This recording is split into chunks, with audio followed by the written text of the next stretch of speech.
In 1922 or 1923, the provincial government of Mountain Province headed by Governor John Early and Kalinga Deputy Governor Nicasio Balinag recruited more or less 20 families from Bontoc Mountain Province to come and settle in Tabuk.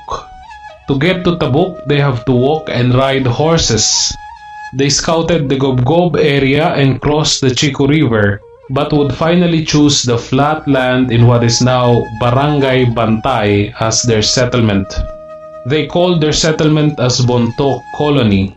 Among the heads of the families of the pioneers were the following: Mangayo, Pongchad, Saliwan, Balingao, Palat, Bumatnong, and Chuntukan. During the first months, many of the Bontoc settlers died of malaria, which forced some of the survivors to return to Bontoc. Some of them, however, decided to remain and would later on be joined by another group from Bontoc, mostly relatives of the survivors. People from Cervantes, Ilocos Sur were the third batch of people who came to settle in Tabuk. They came sometime in the late 1920s. Two buses brought the group from Cervantes to Lubuagan, and from there they walked the rest of the way. The following, along with their families, composed the pioneering group from Cervantes: Agustin Fernandez, Policarpio Fernandez, Pedro Tuvera, Pedro Fernandez, Pedro Angaangan, Ambrosio Angaangan, Pedro Agliam, Jose Soriano, Calixto Gose, Gregorio Alaman, Meliton Galiema, Pablo Abongan, Enteng Abongan, and Dugaong. 1936 from 26, 526. Jadi tatang may kaputa nagsardingan nagtaltalon nangalat ti kwa, nangalat ti Karison, ng baka, nangarkaryada, napandadjay kandon, takuding agala ka dagiti as-asin, kada ko'y may biyahin na dito yung Bontoc, nagiti rugrugina, kahit sa nga nabayag, naging-inot na nga, nagpakasta dito Lubuagan, ang pati lugan ini nga truck, no dilang magmag na ti tao. Kung ano pa nga rigat nga, panpan naglalagay Karison lang nga, guyo din ti baka. At itata, nadanon na dito Lubuagan dahil kabagis na nga, agnakan ti Policarpio nga Fernandez, nga abra ti eskulaan. Kung isyutin na ka-istorya nga, ay ading, dagatay yun dyan nga nakitak. Maalis dyan natin dagatayo. Gayag pa kadagiti kakadwa ta mapantayo. Kasi ti ko na dagi kapsat na nga agnagan ti Policarpio nga Fernandez. Iti pidwa na nga panagbiyahe da. Kahit mo na ditatang ko nga kitain. May da dito, iti digay simunong nga panagbiyahe da. Kat nakaramid pa rin ditatang ko ti dadapilan nga apulpulikos nga kukuhan tinuang. Tati dadapilan ti konti di ka digay tinaltal nga kwa. Digay tinaltal nga kasi nga kwati data unas. Isang nagaramid ti dadapilan tagnagan ti sukaw. Data sukaw ti nadanong da dito jay, dati walay na jay ni may masa nga balay tayo di. Jay ayan ti sumsumadal data. Sometime in 1934, a bago from Sigay, Ilocos Sur named Pedro Balacang learned from a newspaper that the government was parceling out land in the Tabuk Valley to interested people. He came in 1934 in the company of the government survey team who came to subdivide the land.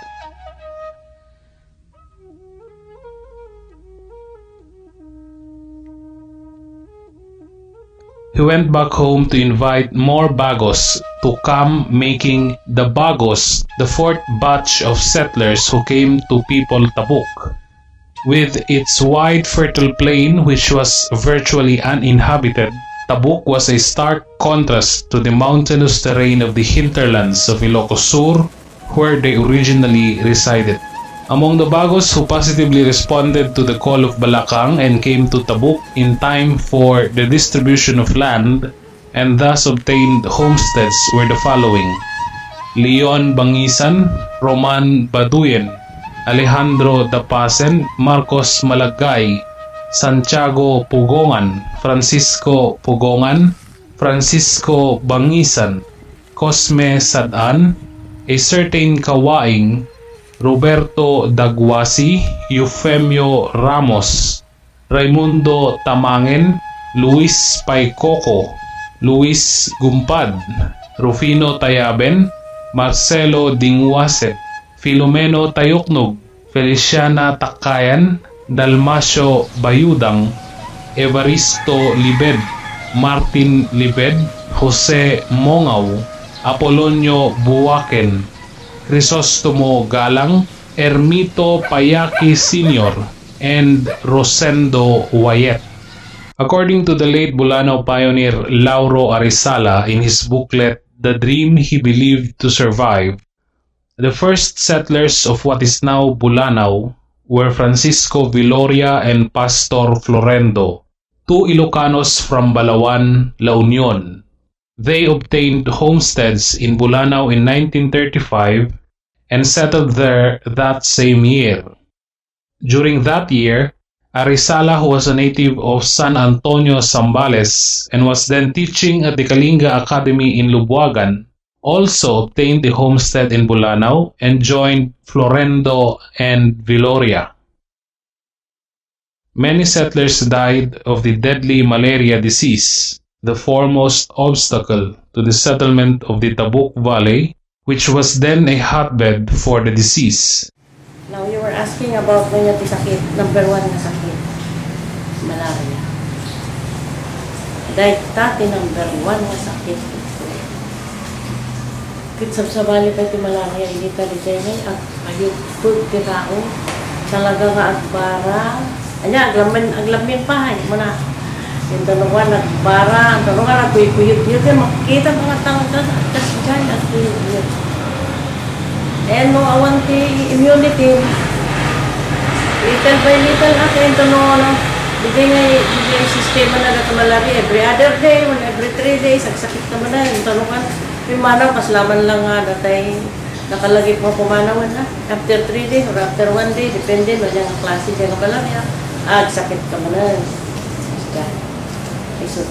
but the natives here, oh, mas wala, nadarong may, ang tao nadarong may tali, at si Layang, di ba? Yung mamuyo di agas tao ito, iti, dalipawen. You know what is dalipawen? It is the bark of a tree. Nga, dalipawen, dinaga na nakapapait, ijay, inuwan, ang ram dijay, dijay kwa na, was the leaves or the bark? Ang ram dijay, isuti inumam, ay permit, ipait na, at sanga mamatati at itahan. Dijay di agas di tao. Iso lang siya mo kasakit. Diyan. Oh, awan mo, takita ka na. Panas mo nga ito, pag-gamon niya. Mupaya, diyan, kaubing ko di dyan. Basta malaria, number 1 mo saan. Awan pa iti doktor. Awan pa iti doktor. Dijay nga, panahon ng hapon na, wala. Nangamong pati bagbagi. Kaya, dijay, nanang ko na isa ti doktor. Ano, malalangot yung pagkateda, dapat anak na tayo gitu, pwede, Kalinga. Hindi ka malamo, ano, malalangot yung patay na, ano da kami nga, talaga ngayon may katadangot anak na tayo. Nagbalin pa dati dyan, hindi nga, asla masikog. Ako na da nga bitay, dakol dati dyan, dyan may hindi. Makadakol na ito dyan may hindi data. The protection of the settlers against the illness was limited. In the Cervantes colony, the government distributed quinine and aspirin to cure malaria. As a preventive measure, the immigrants in the Bulanao colony ate their supper early and then went right into their mosquito nets. They resisted the temptation of hunting down animals that went near their hut in the night to avoid getting bitten by mosquitoes.